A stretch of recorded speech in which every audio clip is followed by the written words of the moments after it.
you address the High Lord.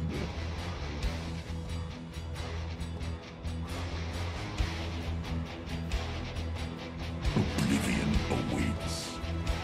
What's up, people of the internet? It's your favorite theory crafter, Skizzers here. Today gonna bring you the brand new Alarak off of the 25.4 D.Va patch. Alarak just went through a pretty big rework and his talents are amazing and he has a lot of potential, but they also made his skill cap much higher. We're going to be going over all that. I'm going to be bringing up right now, for those who don't want to sit through the entirety of the in-depth video, my talents that I will be going, no explanation, they will be right here and in this realm over here. And I'll just go through a basic of his abilities, and at that point you guys can decide to either close the video or keep watching for all the extra in-depth analysis into why I pick what I pick and other stuff like that. So regardless, thank you for clicking on the video, and if you did, like what you're seeing, be sure to let me know in the comments or just, message me or something. Let me know what's up. So first of all, we're going to go over who Alarak is, kind of what he likes to do. Choice is clear, he says. Hopefully there's no Arthas bot hanging out. Nope. So for those that want to double check my testing, if there's anything that like you feel is weird, or you don't believe that the numbers on the screen are real or something, how I do all my testing is I turn off minions, I toggle cooldowns typically on for the sake of showing off stuff, and I set ally hero to none, and I set my level to 20. There you go. That's all the settings I do. Now Alarak. Okay, so he's the High Lord of the Tal'Darim. He is a Protoss, and he's super crazy Death Palpatine Darth Vader guy. So yeah, he's pretty great. New Alarak definitely has some way better perks. He's now punished for dying, which really feels appropriate to Alarak's character if you did play through Legacy of the Void, the way that the Tal'Darim work and did all those missions. If you care about learning about the lore of Alarak, I'll let you guys go check that out. Continuing on, we're gonna just go over Alarak real quick. I'm gonna have the cooldowns toggled so I can show you these abilities a little bit better. So first of all, we're just gonna go over his basic skills. We'll start with his trait. Alarak's ability is a sadism. Alarak's ability damage and self-healing are increased by 100% against enemy heroes. Takedowns increased sadism by 3%, up to 30%. Sadism gained from takedowns is lost on death. Now, old sadism was just increased double damage basically. You had 100% sadism base, and that's all it was. Now they've added that takedowns will increase your sadism, but if you die, you lose it, which once again fits with the whole Alarak theme and lore behind the whole thing. So that's what the trait does, and it's very strong. It's a very strong trait. Alarak is very much a assassin that is meant to just obliterate heroes. You can do camps with them, you can help out your team with camps, but Alarak himself is more of just annihilating heroes and showing everyone who's boss with really BM voice lines towards the enemy team and sometimes your teammates. So his Q, Discord Strike, 45 mana, cooldown 8 seconds, and after a 0.5 second delay, enemies in front of Alarak take X amount of damage. Remember, I test at level 20, so the number will vary. Right now it's 384 base at level 20. And our silence for 1.5 seconds. Now remember, 384 is the damage without the 100% taken into effect. So it is double. It's 384 plus 384, so there you go. That's how all of his abilities work. Next, we're going to go over Alarak's W ability, Telekinesis. Mana costs 30, cooldown 12 seconds, and has vector targeting, which I'll go over in a minute. Creative Force, pushing Alarak and all of his enemies hit from the targeted point towards the targeted direction, deals X damage to enemies. So the damage is pretty negligible on Telekinesis. That's really not why you use it, but what vector targeting is you're able to draw a direction. So it's not like a set skill shot, set dodge red circle. Okay, it's not set in stone, so you get to draw where it's going to go. Now, to keep in mind with vector targeting, or with telekinesis specifically, it doesn't matter if your arrow is this big or this big, it pushes the same length every time. So it's always going to push max, which is this big of your vector target, but you can just quickly grab and do that. So you can see if I do max range, it ends right there. If I do really short, it still ends in the same spot. So instead of clicking, dragging, and trying to let go and hit somebody, you can just quickly just do a little tiny arrow there, just push in the direction you want to go. Next, we're going to be going over Lightning Surge. His E ability, mana cost is 25, cooldown 6 seconds, deal X damage to an enemy, and an additional 100% damage to enemies in between Alarak and the target, restoring X health for each hero hit. So this is an interesting ability because it rewards you for targeting behind enemies versus targeting enemies. And I can just show you what that looks like on the training dummy real quick. Bam. Lightning hit, looks awesome, and that's there you go. So something to kind of note right now is if I get right about here, a bit closer, when I hit the target dummy, I'm doing 272 damage per lightning. You can see that by the purple text, 272. If the target dummy or an enemy is in between my target, now it's doing 340 because it's the 100% extra increase. So 100% increase on top of the already sadism bonus. So Lightning Surge is rewarded for keeping your enemy in between your target versus targeting the enemy directly. You can target the enemy directly to do quick pokes or finishes, but you do get more damage if you can drop it behind a target somewhere, like so. So those are Alarak's basic abilities. Now we're going to be going over your base combo for Alarak, which is W, Q, E is the button combination you will be clicking, and it is pull, silence, and then hopefully there's an enemy behind that you can target for Lightning Surge, but for the sake of the example on the training dummy, I will just be clicking on the training dummy itself. So you pull, silence, and then hit your E on target or a target behind, preferably target behind, so then you get the extra bonus damage from Lightning Surge onto the target intended for the Lightning Surge. That's your basic combination. So your Q has an interesting perpendicular kind of thing. This used to be not baseline, the perpendicular little spike deals back and forth there. I can't actually click to them, but you guys can see them. So that used to be on his level 4, and everyone would just grab it because it made your range longer, and it just was it's just the best trait or best talent, excuse me, to go at level 4. Now it's baseline, so you get these little perpendicular little stick outs there. So if you do pull somebody and you pull them to the right or the left of you, you can still hit them with the perpendicular hits. So that's just important for you to note that now you don't have to be perfectly straight on. You can go left, you can go right, and you can still hit them. Little double cross, I believe is what it used to be called. Double cross shots there. So the silence, pretty straightforward. It takes the 0.5 seconds and then you silence somebody. And with the combination of telekinesis, it's really easy to guarantee to pull in and use your Discord Strike. And you can do them in pretty quick succession. So you're basically guaranteed your Discord Strike to go off. If you max range somebody, this is max range of your telekinesis. If you do max range, you grab somebody on the very edge and you hit your Discord Strike immediately after, you will 100% always hit them because they will be in this tip right here, right on the tip there. So they'll always be pushed at least to that point, so you will be guaranteed a silence. Predictable yet effective.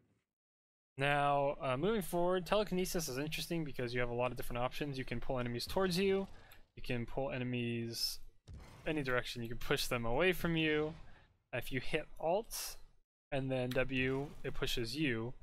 So if you are running away, if there's somebody chasing you and you're running away, you can Alt W and get away in that regard. Or if you're chasing somebody and you can't reach them by pulling them inward to you, you can always pop telekinesis to push you towards them, maybe just enough to get your E off on them for a kill, or other scenarios like that. So another way to use telekinesis is say you're coming up from bottom and your team's here and they're pushing an enemy or multiple enemies.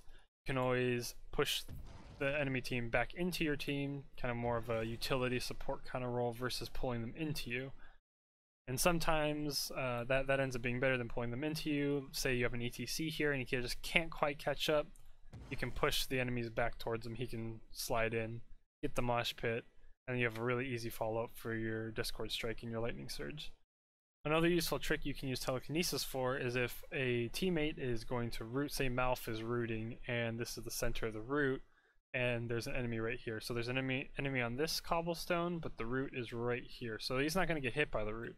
You can always just push them into the root. If there's a Chromie dropping her W, you can push the enemy into the Chromie W. If you're on Battlefield of Eternity and the Immortal drops those circles that kind of go around for like the ranged stun, and you see an enemy there, you can push them into the stun. So there's almost infinite possibilities with telekinesis. There's quite a bit you can do with the ability. It's very, very strong, and it's up to you to decide what the best way to use it is in the scenario that you are given. Alright, now we're going to be going over Alarak's talents, and just a note to everyone out there. My talent build is not the set in stone, you must do this every time talent build. That's what's so good about heroes, you can pick and choose whatever you want.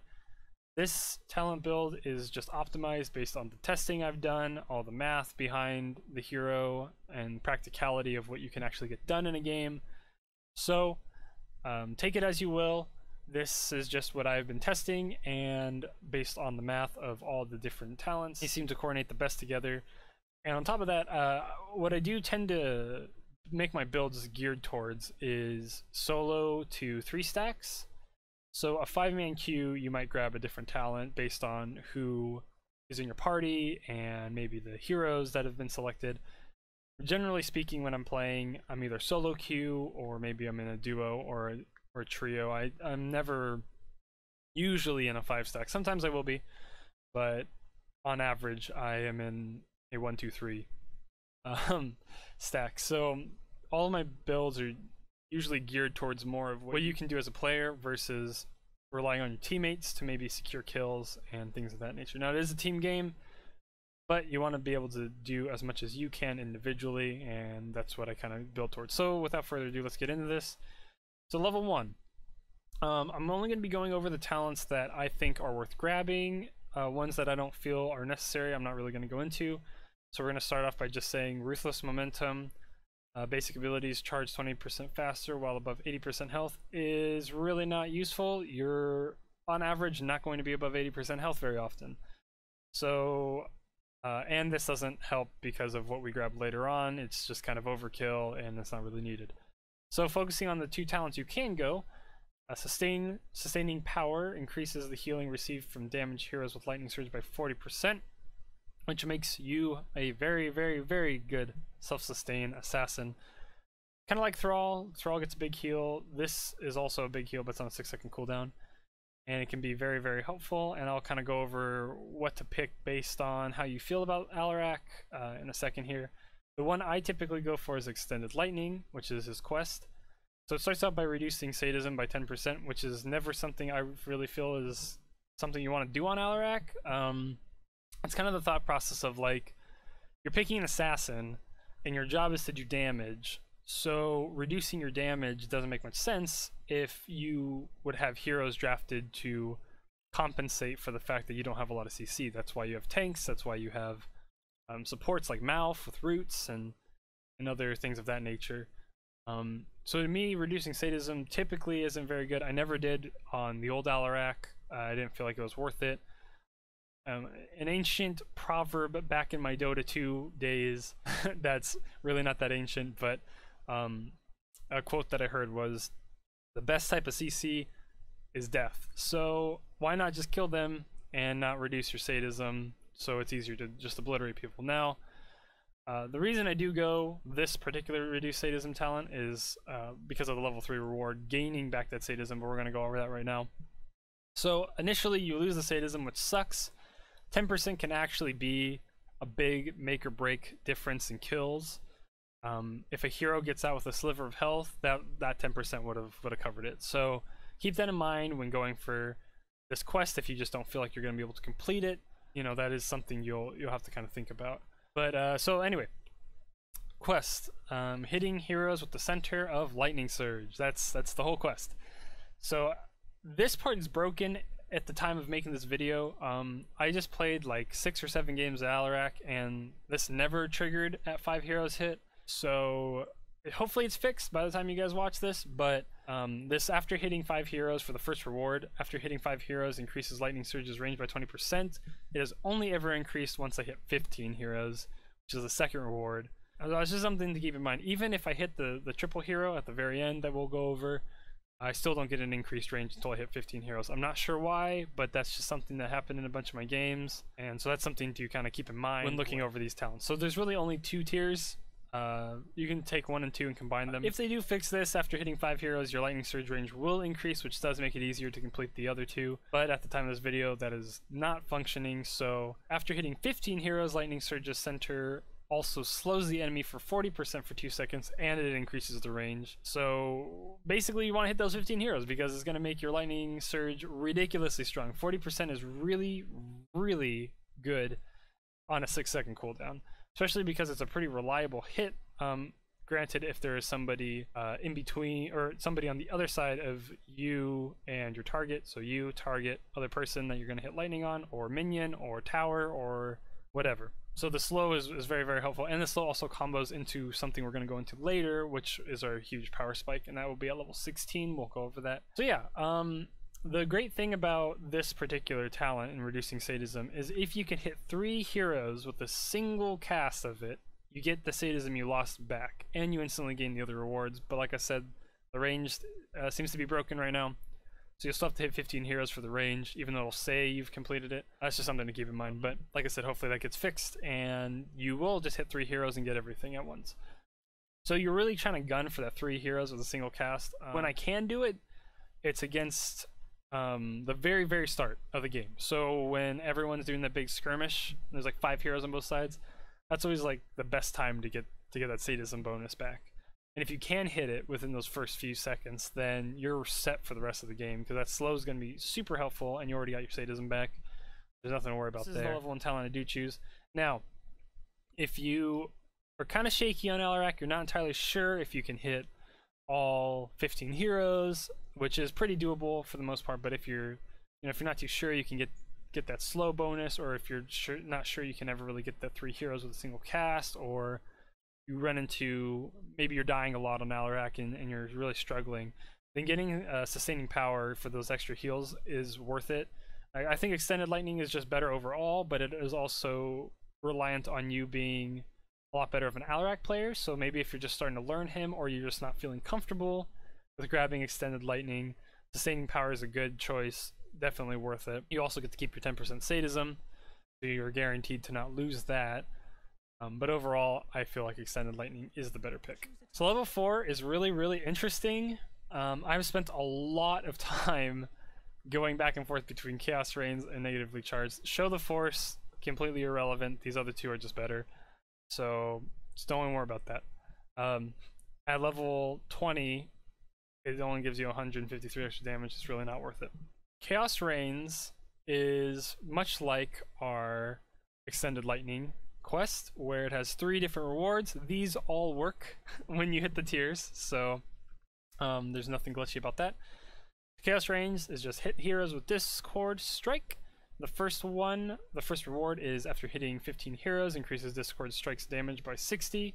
Second one is if you can hit 2 heroes with a single Discord Strike, increase its damage by 60. And if you can hit 3 heroes with a single one, increase its damage by 60 and instantly gain the other 2 plus 60 damages. So something to note is if you do hit 2 heroes but not 3, you do not get the 15 hero hit bonus. It doesn't work like that. So think of it more as the first reward is its own thing, the second reward being the 2 heroes is this other thing, and then the third reward kind of encumbers everything if you can hit that. And it's also very easy to hit off the start of a game. First objective maybe, just get a really good pull in, or maybe your tank gets this nice stun and you just have like all these heroes bunched up. You just Discord Strike and it works, and you get them all super early and you're set to go for the rest of the game. Something I should note is Misha, Lost Vikings, and Samaro's clones. Those all work towards your quest. So if there's a Samuro that pops all of his illusions and they're all running at you and there's somebody behind him, you can hit your E and you'll instantly finish this quest. Same goes to just pull in Samuro and his 2 illusions and you will finish Chaos Reigns' quest. The other option at level 4, and that's basically it for Chaos Reigns. It just gives you more damage, it's really strong, and I'm going to be going over the math behind it in a second. But now we're going to look at Negatively Charged, which was the big question mark talent for me when I was originally testing out Alarak. And Negatively Charged increases the lightning surge damage bonus to enemies between Alarak and his victim to 150% instead of 100, and it's a repeatable quest, so it infinitely scales essentially. And each hero hit by the center of lightning surge permanently increases the damage by 3%. So if you're just reading these two, okay, Negatively Charged just looks better because it's an infinite quest. You can basically scale indefinitely, right? So that looks much better. In looking at these two and testing them quite thoroughly, I can assure everybody that Chaos Reigns is significantly better unless you are the luckiest Alarak player in the entire world and have like the greatest games every single time. It's really, Negatively Charged is really a trap talent in my opinion. It's cool that it's repeatable. It used to be in the PTR, it used to be 5% bonus and 200% instead of 150, so it was actually better in PTR, and it was still really difficult to manage. So I'm just going to give you the live test client information here. So over here on the right side of the screen, I'm going to be showing you guys the 2 testing maths that I did for both Chaos Reigns and Negatively Charged. So we're going to start with Chaos Reigns here. After completing the quest, getting your 180 bonus damage, as you can see to the right, you do 1,128 damage to the training dummy. Sustaining power at level 1 for the testing, and then Chaos Reigns just being completed. So I'm testing at level 20, 100% sadism because I didn't grab extended lightning. I grabbed sustaining power just for a more equalized test, and you get 1,128 damage. Now, moving on to Negatively Charged, it took me a while, if I'm going to be honest. It was a lot of clicking to try to see how many lightning center hits do you need to equal the damage of Chaos Reigns. Now when you finally get to the point where lightning damage is doing as much as Chaos Reigns, it is a lot. It's 161 center hits of Negatively Charged quest. You have to do this quest repeated 161 times. You have to get 161 hits, man. That is so many hits in one game to equal out the damage of Discord Strike if you finish the quest up here. So lightning against the dummy ends up being 1,129, so you get 1 extra damage if you can hit heroes 161 times within a game to equal out that damage. Now, I can't do that. I don't know who can. Maybe if they're a pushing comp and they don't actually take any structures and they just kind of like hold H and let you continuously lightning them, maybe that'll work. But 161 is a lot, and even if you manage to do this to get to 161 hits, you're going to be looking at very, very late game. Before in the PTR, it was 87 hits in order to complete, or in order to match it, and even that was really difficult. I'd be sitting at, 60 to 70 my hits towards the late game, and I still wasn't matching up to Chaos Reigns. So 161 being basically double what the PTR was originally is really, really hard to hit, and I would never be able to manage it, and if I did, we're talking about like a 35-minute game. So Chaos Reigns just ends up being better, even though technically speaking Negatively Charged does infinitely scale, so it will eventually be better than Chaos Reigns. Chaos Reigns you can get at the very, very beginning of the game, and it's with you for the rest of the game. You don't need to hit 161 center lightning hits to try to make it do equal damage. So Chaos Reigns is definitely the quest to go. I'm very, very confident in the fact that that is true. and hopefully showing you guys these little video clips on the side helps you see the difference in that math there too. Level 7 is very flex. Like I've said before, I don't like to reduce sadism. If you really are into that support Alarak where you lose your sadism, you can grab Applied Force to reduce your sadism even more, and then Telekinesis pushes farther and has farther range. Because you do gain so much sadism now, it's worth, like, you can take these talents and it's kind of worth it.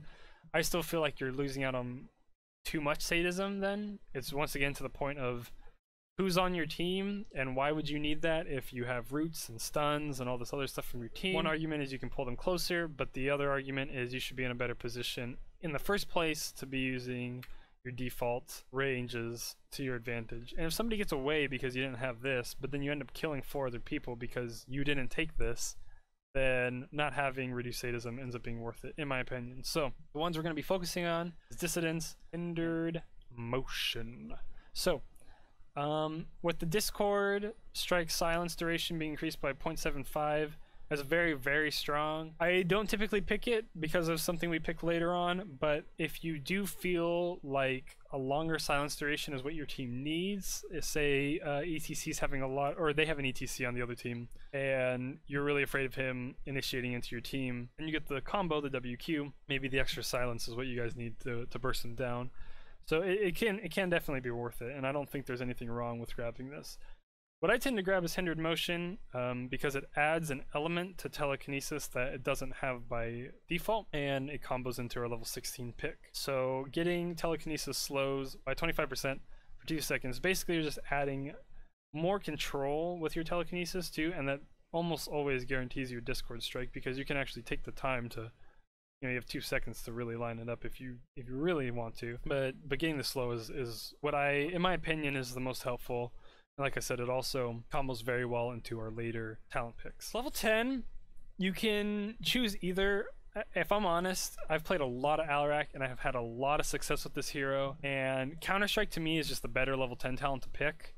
9 out of 10 times. There is that niche situation where Deadly Charge will actually be better to pick at 10, but what Counter-Strike gives you is the option that if at any point you're out of position, or you get jumped, or you just want to obliterate somebody and you can bait them into stuff, Counter-Strike gives you like a lot of play potential where you become unstoppable and protected. I should also just read to you what it says.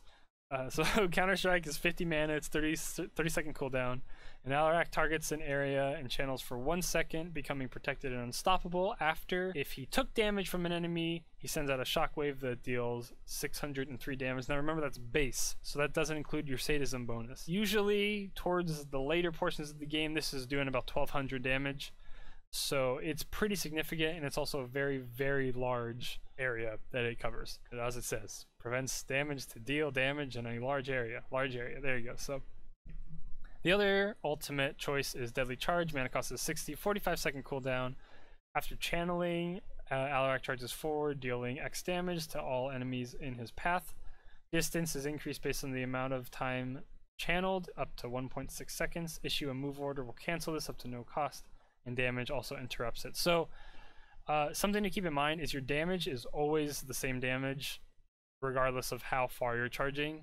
It's literally only the distance at which you're going to charge that is adjusted based on channeling it. So if I'll show you a little combo I like to do with our good friend Arthas bot when we go into some of those kind of combination attacks, where you can do Deadly Charge in between an auto attack if they're a slow auto attacking hero, and you can do it point blank and stuff like that. But 9 out of 10 times, Counter-Strike is going to be a better pick. 1, it does more damage. 2, it's really easy to guarantee a proc off of it. I think people overthink the ability too much. You can really activate it and do damage whenever you want. You just have to be quick enough. So Counter-Strike to me is better. It saves you so much more often, and it allows your healer to have a 1 second break between, maybe their heal isn't up for another second and you become unstoppable and protected, and then they can heal you right afterwards. You definitely have options with Counter-Strike. Deadly Charge is very aggressive. It is definitely a very cool ability. I think it's awesome, but it is, in my opinion, a little bit too risky, especially with the way Alarak is now. So Counter-Strike should be your level 10 pick 9 out of 10 times. Like I said, maybe you're just completely stomping a team when you get to 10. You're like, dude, we got this. I'm just gonna do a win more talent instead of playing it safe, and then you grab Deadly Charge. So Deadly Charge is risky, Counter-Strike's playing it safe. The Counter-Strike is very easy to proc, and I'll demonstrate that later. Level 13, the only one we're gonna ignore is Pure Malice, which is Alarak's old level 13 talent that you always grabbed, and it increases sadism by 6%. Anytime an allied hero dies, up to 30%, and then you lose it on death. Now, with the other two level 13 talents that they've added, Pure Malice is really pointless to get, so we're just going to ignore it. First, I'm going to go over Blade of the High Lord. Basic attacks against heroes increase sadism by 6% for 4 seconds, stacking up to 30%. Basic attacks against heroes refresh this duration. So, in my opinion, like, this build is set in stone. Like, going this way beyond level 1, right? You can go sustaining power if you really don't feel like you're going to be able to complete the quest on lightning, though I do feel like it is worth the risk. If you're dying a lot, like if you get to 10 and you're, I don't know, 3, 4, 5 deaths on Alarak already and your team's behind, I think Blade of the High Lord is definitely the way to go, because now you're banking on dying, you know, a lot more, and you don't want to lose all your sadism every single time. So if you're having a lot of trouble staying alive, Blade of the High Lord does kind of give you a guaranteed sadism boost during fights. So it can be worth it in that regard. You do have to play a little bit more aggressively to get the auto attacks in, but you don't have to worry about losing like a big chunk of sadism later on. Now, if you're playing Alarak and you feel like you're doing great, or you feel like you're at least keeping up as far as team to team goes, Alarak Shear is insane. This is what makes Alarak stupid OP. And I said stupid OP. I don't think Alarak's actually overpowered. I think he's actually in a really, really good spot because of what needs to happen to make him really strong. I'm just gonna sidetrack off the build real quick to talk about this. I look at Alarak right now the same as you might look at like a Butcher or Nazebo, where Butcher, right, early game he's kind of like a whatever hero. You don't really care about him. But if he has a really good early game, he gets maybe 2 or 3 kills, he never dies, he's getting all the meat stacks in like 2 lanes, and by level 7 or 8, he's done with his quest. He's like a force to be reckoned with, right? It's really, really hard to not die to Butcher if he finishes his quest super early and has a great early game. Nazebo slowly has a power creep where he continues to get really strong, and then once he hits level 20, and you get, I think it's Vile Voodoo or whatever that quest one is to get to 175. I don't know the name off the top of my head, but if you get the 175 minion kills, and then you get that huge bonus, Nazebo becomes a beast. Like, his power creep is scary, you know? You get to level 20 and you have a really good Nazebo, now you're looking at a lot of damage your team's going to be taking. So that's kind of where I put Alarak in, where he's pretty good he's like a mid-tier hero through most of the game, but he's got this insane potential to power creep and then have a power spike at one point, and it's all based on him not dying. So that's where I feel like the balance is for the hero. If somebody's really good at Alarak, they're going to definitely be rewarded for that, which I think is important. Same for like Butcher and Nazebo and heroes of that nature. But even if you are really good, if you do make any small mistake and you die, you lose all of that sadism that you built up for, and then Alarak just becomes kind of an okay hero. So I really feel like he's in a good place, and based on my testing, based on other Alaraks I've seen, I think he is in a really good place.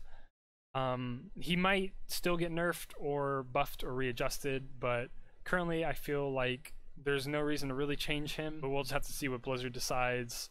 Like I said, though, I feel like he's pretty solid where he's at. Definitely has that potential, but if the enemy team is smart enough to focus Alarak and kill him, he becomes quite useless quite fast. Very susceptible to CC, which is another reason that you grab Counter-Strike. So, now we're going to go into the level 13 talent I like to pick. Like I said, I know the keyboard overlay goes over the text, so I'm just going to go ahead and pick it and then bring it up over here for you guys. So, Alarak Shear, it's a 300-second cooldown, 1 key activatable, or you can move it wherever you want if 3 is your better number, or 5, and you just do that by left-clicking and dragging. I leave it on 1 personally because that's where I like it. So, Alarak Shear, cooldown 300 seconds, activate to mark an enemy hero for 300 seconds. Hitting the marked hero with Discord Strike, that's your Q, increases sadism by 3%. Killing the marked hero increases sadism by 6% and lowers the cooldown of Alarak Shear to 10 seconds. Sadism gained from Alarak Shear is lost on death. Now that's a big one. If you die, all this hard work you did of killing heroes is totally void. So that's another reason, like I just said, why I feel that Alarak is quite okay at where he's at. You know, I think he's in a good place because of stuff like this. Because Ryderak Shear is basically where his power creep begins. You can get 30% sadism on your takedowns, and that's cool and all, but Ryderak Shear is where his power creep is, and if he dies at all, he loses it. So it's definitely a gamble play, but I do feel like it is the best talent to get at 13. So with Ryderak Shear, you're going to want to drop it on targets early, or like if you drop it on target early, knowing that you're going to be in a poke game maybe. So like say there's usually I drop it on a tank hero specifically if I know I'm going to be poking. So if Arthas is here, I would drop Ryderak Shear on Arthas, and I would like do my combo, right, where I'd pull in and then Q to do the combo, and then I get my 3% because I hit him with Discord Strike, and then he might walk away or whatever. If he does get away, it's not a big deal because Ryderak Shear is still marked on him, and then I can continue to get an increased boost from hitting them with my Discord Strike until I kill them. The other use of Ryderak Shear is when you know you're about to kill a squishy hero, or you're about to combo on a squishy hero and you think you're going to kill them, you Ryderak Shear, and then you do your combo, your team kills them, this goes on a 10-second cooldown, you just got 9 extra sadism. So that's the thought process behind Ryderak Shear, kind of when to use it. There's really only 2 uses that I've run into so far that's viable to use, but that is your main power creep, and also it's very important for you to stay alive, obviously. You don't want to lose any sadism. If you do lose it, Alarak's still good, but I found that towards the later stages of the game, like once you're hitting 16, if you do die on Alarak, he really relies on his teammates to help him come back into the fight and be able to build up that power surge again, or the power creep, and getting to that power spike level. Now at 16, we're talking about real power spikes, okay? So once again, we're going to go over talents first that don't matter, that you shouldn't grab on average. And Lightning Barrage is that talent that you probably shouldn't grab. So in theory, it's very, very good. Lightning Barrage is hitting an enemy hero with the center of Lightning Surge, allows it to be cast again for free on a different primary target within 2 seconds. So that means if I Lightning Chaos here, and this is the enemy, the little heal guy, say he's the enemy. If I Lightning Chaos, and now it hits this little guy, I can't Lightning Chaos again. I have to have something else to hit the little guy again. I can't re-click on Chaos for a double Lightning Surge. And that's kind of where the talent goes from good to inconsistent. Not every single time do you have targets where you can continuously select and choose. So it's good, it's just a little inconsistent. Now, this is going to kind of backtrack a little bit as I talk about Lethal Onslaught. So first I'll explain Lethal Onslaught, then I'll kind of backtrack a little bit. So with Lethal Onslaught, hitting an enemy hero with Discord Strike grants 50% of sadism damage bonus to Alarak's basic attacks for 4 seconds. Basic attacks against heroes refresh the duration. So you pretty much will do your combo, and then you'll auto attack once. And you're almost guaranteed that auto attack by default anyway, just kind of the way heroes mechanics work. So Lethal Onslaught will usually 100% trigger. You can always just click on somebody if you really need to. But Lethal Onslaught is my grab if I'm dying a lot, if I'm having a lot of problems, and all I'm trying to do is just get a little bit of extra damage because I know I'm going to end up getting killed. So with Blades of the High Lord, or Blade of the High Lord, you get that sadism bonus, and that sadism bonus will also go into your Lethal Onslaught sadism bonus for basic attacks. So it's kind of like if you end up going, you know, this build, and then you're just dying a ton, you're like, dude, I'm not even going to survive for Ryderak Shear to even be useful, and you go Blade of the High Lord, I recommend going Lethal Onslaught because at least that gives you some damage output, even if you're going to be getting picked off a lot. So that's something to keep in mind. It's kind of like my I'm behind, or I'm losing, or I'm just not comfortable in Alarak, or I'm dying a lot. I'm trying to get better with them, but I'm just not entirely sure yet what to do. Blade of the High Lord, Lethal Onslaught, it's your safety 13-14, or 13-16, excuse me, and you'll be good there.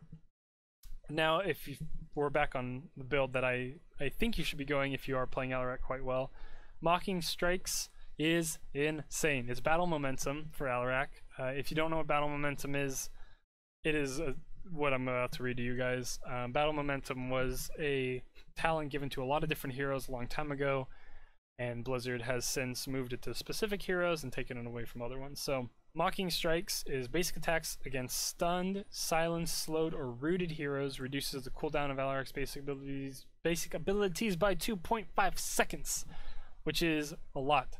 Also, considering how your cooldowns are pretty low, 8, 6, 12. 12 is kind of high. 12 is kind of high, but you got your 8 and your 6 there.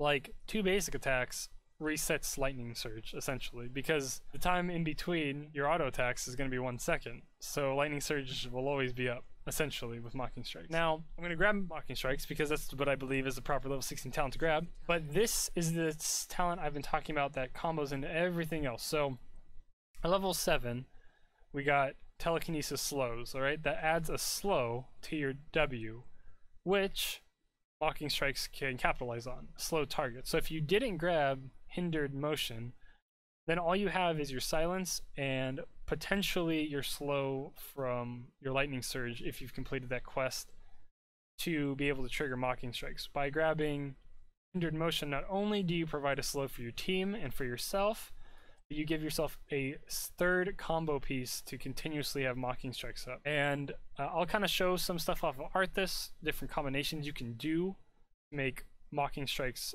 be proccing constantly. That's why we grab Hindered Motion, or that's why I personally grab Hindered Motion at 7. Because it combos so well in the Mocking Strikes, gives you that extra potential to continuously reset your abilities and just have a ridiculous output of damage. And at level 20, I never grab Hasty Bargain because, like I've said before, I don't like reducing sadism on Alarak, and I feel like it's very useless to have a instant reset on Hasty Bargain. When you have Mocking Strikes, you can just auto attack twice and it does Hasty Bargain's job and you don't lose sadism. They changed Last Laugh, so activate to choose to a chosen location and remove all slows, roots, slows, and damage over time effects if Alarak fails to hit 3 basic abilities on heroes. I know I flipped that. Within 4 seconds of using Last Laugh, his health is reduced to 1. So if you really feel like you need a blink on Alarak for some reason, then Last Laugh is good, as long as you nail those abilities. You know, it's an option, I guess. I don't go it ever, but if you really want to do it, you can definitely do it. I always think that grabbing the ulti that you didn't choose is the best. So typically Deadly Charge at 20. If you did go Deadly Charge at 10, then Counter Strike at 20. I just believe that Deadly Charge is better later in the game. I think it has a bigger power spike, so that's what I ended up grabbing at 20.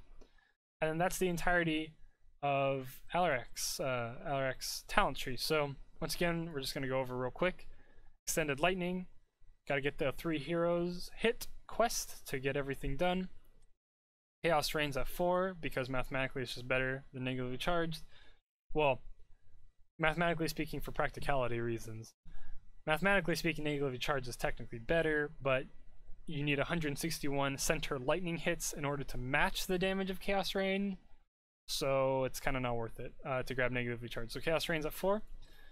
We take Hindered Motion to combo into Mocking Strikes at 16. So if you really need the extra silence, you can go this. Level 10, your 9 out of 10 ulti choice should be Counter Strike just because of the safety it provides for you.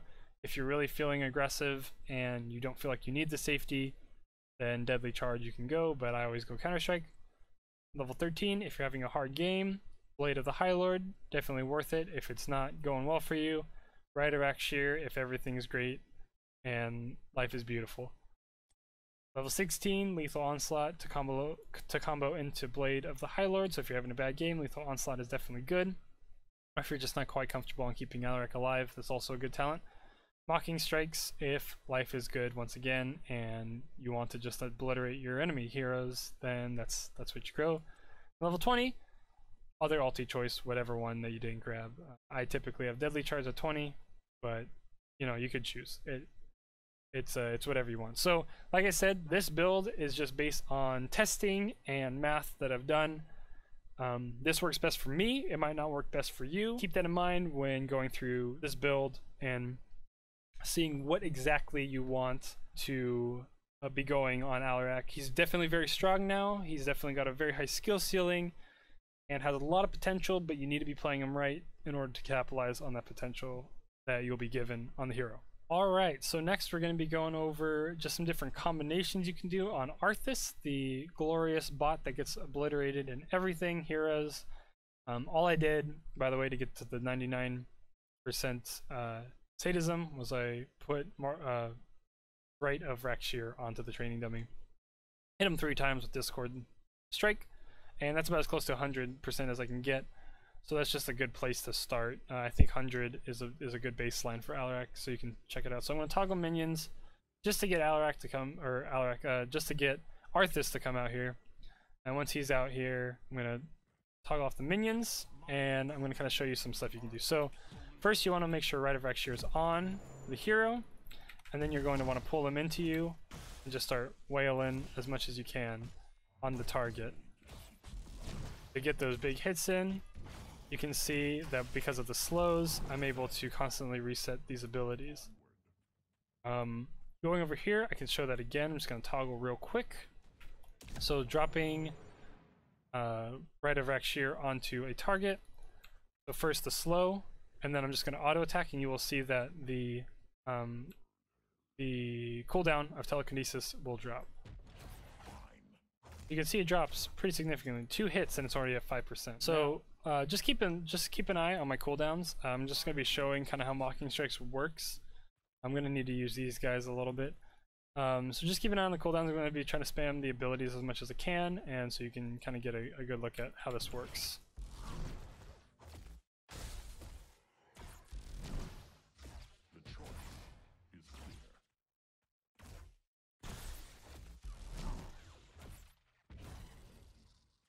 So you can kind of see, I missed some lightning hits on these minions over here, but you could see the cooldowns reducing and how often they can actually pop off, and that's just something that makes Mocking Strike so good, is your uptime on your abilities is just really strong. So I'm going to bring back in Arthas.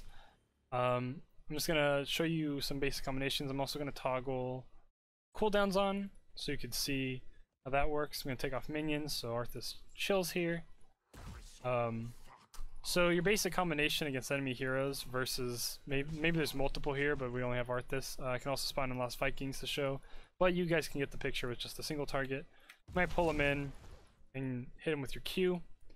So pull in with telekinesis, and then I use my Q right afterwards. That's your basic combo. You can almost always guarantee a hit off that. And if Arthas maybe was chasing me, like let's see if I can get him to run after me, you might want to push him back. And that's just what you do with telekinesis, or you might just want to run away using your self-cast for telekinesis, which is Alt W. So you're going to want to mark him with Wrath. This is just the basics. Hit him with an ability, and then just try to keep your cooldowns going. So I'm going to be showing you guys what I was talking about earlier by making Deadly Charge just a mini charge super nuke. I'm going to turn off minions. Get over here. So in between auto attacks, I could pop Deadly Charge and blast through him just like that. So that shows you kind of mini Deadly Charge. You can also just use it to charge into somebody, and you can cancel it at any time. You also look very, very cool while you're charging it up, so you can just do it to look cool as well. The Counter Strike, what makes it really easy to charge is you can proc it off of an auto attack. So if I just time it and pop my Counter Strike, every time Arthas goes to hit me, I can just continuously, I mean, the cooldowns are on toggle right now, so you're not going to be able to do this consistently, obviously, but this is just a good example of how easy it is to proc. So guys, that's going to do it for this in-depth look at Alarak, the brand new one that just came out on patch 25.4, the D.Va patch. Hope you guys enjoyed the video, and if you did, please leave me a comment with some feedback or whatever.